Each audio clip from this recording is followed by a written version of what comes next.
This is the SARS-CoV-2 spike protein.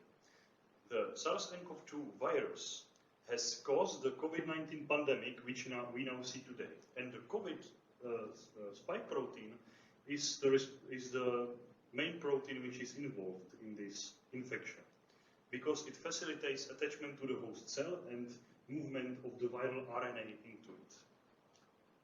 So the COVID-19 spike protein is synthesized as 3 polypeptide chains, which you see colored in white, blue, and red.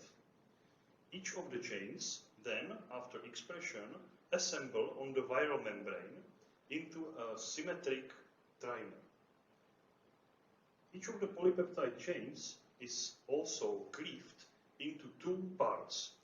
The first part, called the S1 part, which you see in violet, is located on the outer surface of the membrane, as the whole spike protein is, and is responsible for binding to the host receptor. The S2 domain is colored in white and comprises a very small tunnel in the center of it between 6 alpha helices. Also, the virus is covered in these saccharides, which you see in green, and these saccharides provide the virus some sort of camouflage against the human immune system, so it doesn't recognize it. People have had a hypothesis that the viral RNA enters the host cell via this small tunnel in the center. However, the tunnel is very small, so there has to be another way how the virus enters the host cell with its RNA. In a later structure discovered, people have noticed that the S1 domains can fold in a different way and change its conformation, like switching its orientation in space, and expose this receptor binding domain like a patch on the protein surface, which you see in red.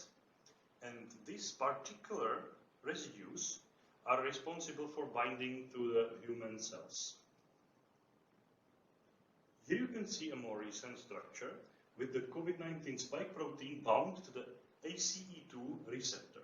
The ACE2 receptor is the angiotensin converting enzyme 2, which is converting hormones related to blood pressure and is expressed in the lungs. Each of the 3 polypeptide chains of the COVID-19 spike protein has this receptor binding domain, and so one spike protein can bind 3 ACE2 receptors.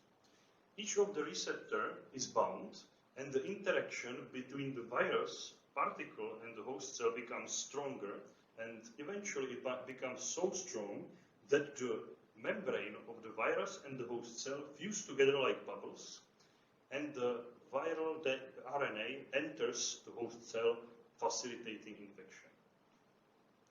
Thank you for your attention.